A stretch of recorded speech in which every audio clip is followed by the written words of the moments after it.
你是住我们那个湘西店是吧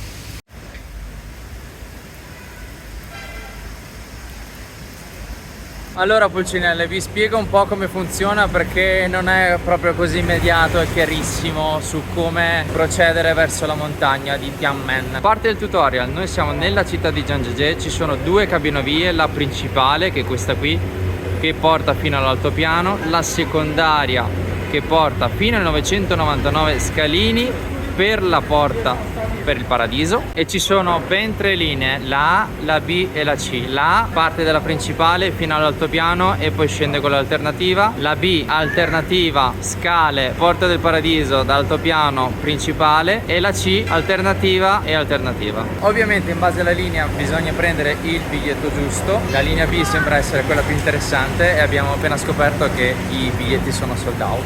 Una menzione speciale va alla cabinovia principale che è lunga 30 minuti di corsa, parte dalla città e porta fino alla montagna alta 1500 metri. Quindi detto ciò, noi ci accontenteremo della linea C, la cabina esterna andata e ritorno.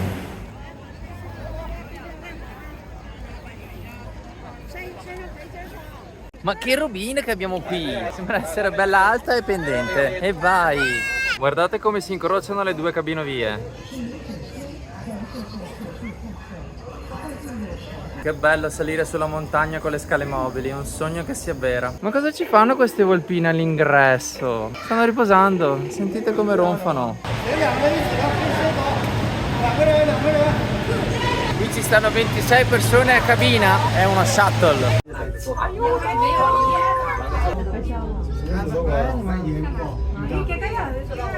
Eccola, questa è la principale, sembra più Nuovovia alla fine, massimo 4 o 6 persone. E lì in fondo c'è la cittadina di Zhangjiajie. Mamma che impressione, non siamo neanche nel punto più alto.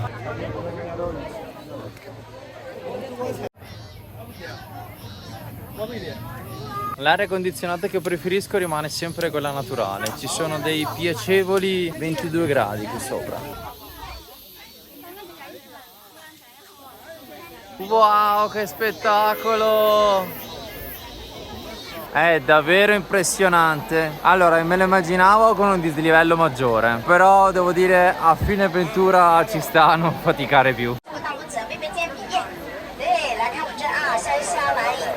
Pulcinelle, siete pronte per 999 scalini?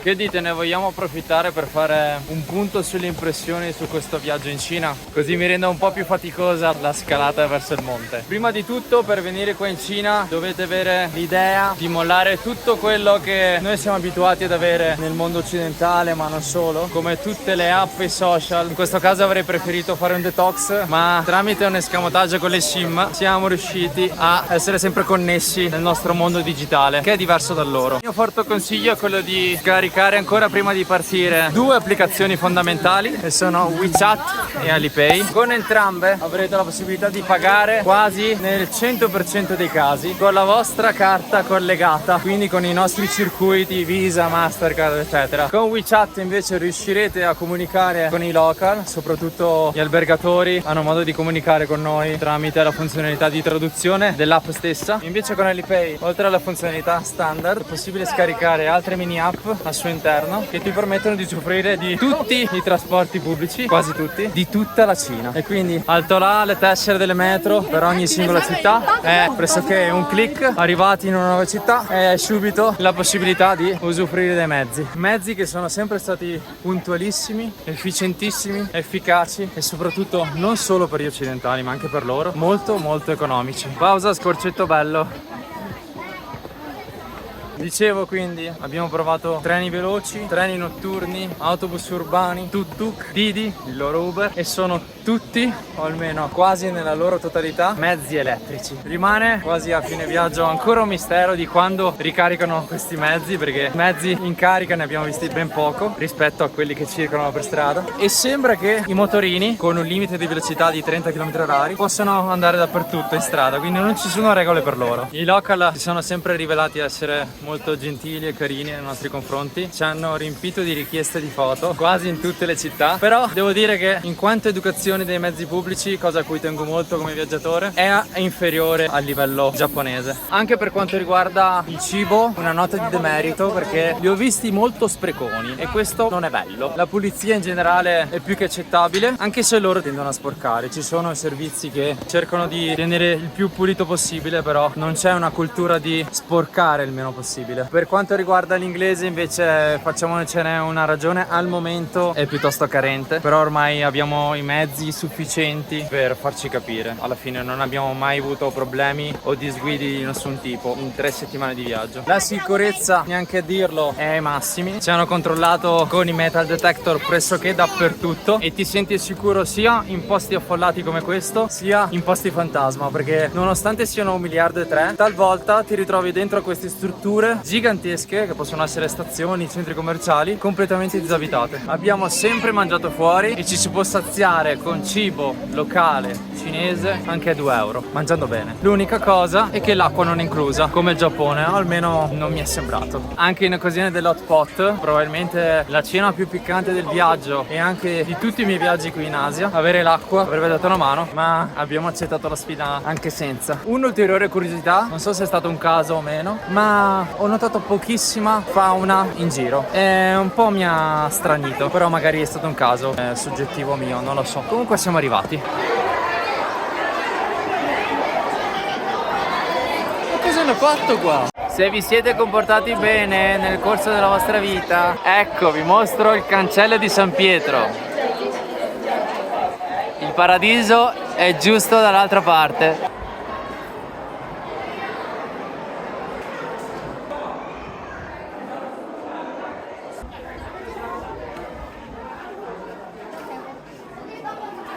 Siamo leggermente tutti alle soglie di un burrone. Adesso in teoria prendiamo delle scale mobili verso il paradiso. È anche interrato, siamo dentro la montagna.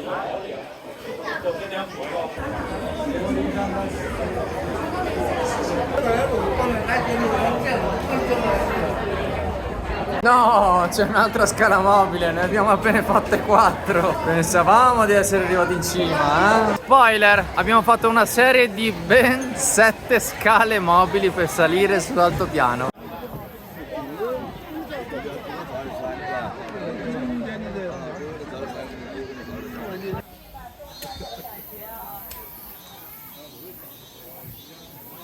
E cosa abbiamo qui giù?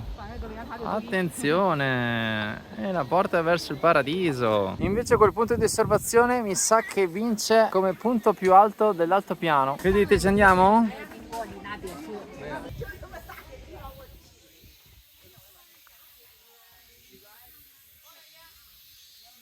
Urca, quanta gente!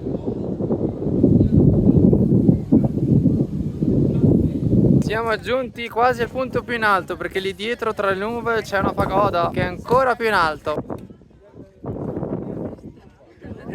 Nel parco nazionale di Zhangjiajie, che purtroppo oggi non visiteremo, è presente un Grand Canyon e sopra questo Grand Canyon c'è il ponte di vetro più alto e più lungo del mondo. Ma oggi noi ne faremo 2, se ci va bene. Questo è l'ingresso al primo ponte di vetro. È richiesto un biglietto di 5 won, quindi 60 centesimi per le pattine, perché non si va con le scarpe. Ci siamo, inizia la nostra avventura nel nulla.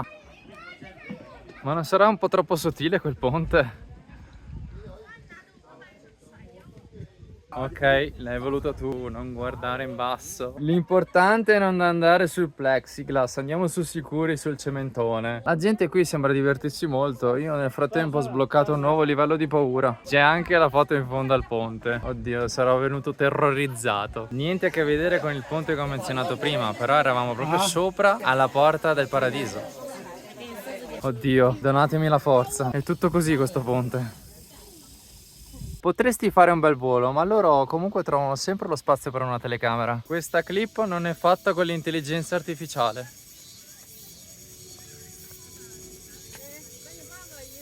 La pagoda lì sopra sarà la ultima destinazione del giorno. Guardate quante cavolo di cabinovie ci sono qui sopra. Questo è ancora più emozionante.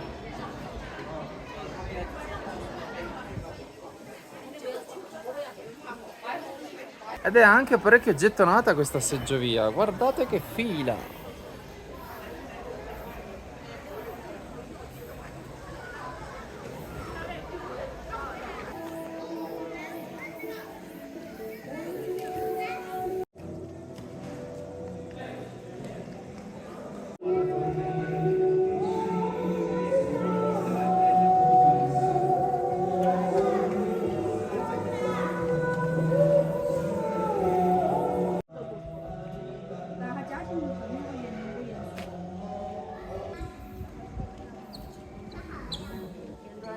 E poi quando ti spingi oltre il limite, dietro il tempio.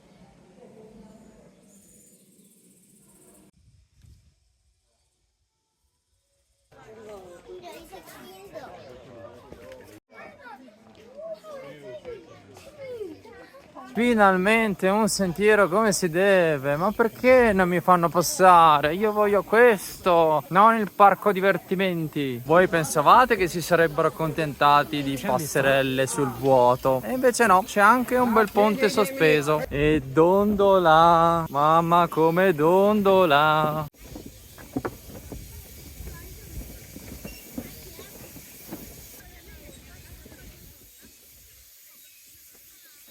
Qui c'è anche la gente che urla, che fa eco.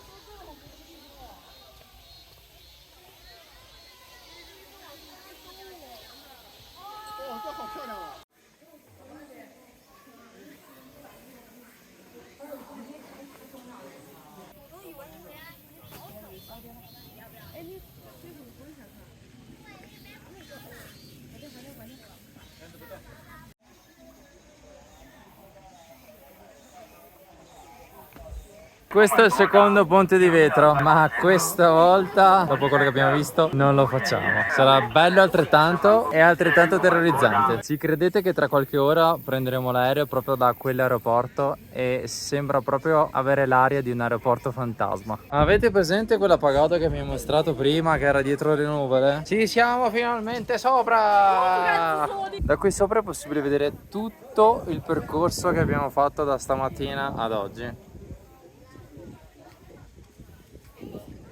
Da una parte mi dispiace che sia bel tempo oggi, perché provare l'esperienza di entrare in una nuvola con la pioggia, una parte di me sarebbe piaciuto. Pulcinelle, non mi resta che ringraziarvi di essere giunti fin qui, di averci accompagnato in questo lungo viaggio in una terra quasi inesplorata. Sono sempre stati chiusi nella loro bolla, stanno iniziando ad aprire anche a noi poveri comuni mortali. Per noi questa avventura ancora non finisce qui, abbiamo ancora molti mezzi da prendere, tra cui una funivia, un Didi, un aereo di ritorno a Shanghai e gli aerei di ritorno a casa. Ma vi saluto qui, vi ringrazio ancora, lasciate sempre un bel like e ci vediamo alla prossima avventura. Ciao! Un giorno scopriremo come si dice cin cin in cinese.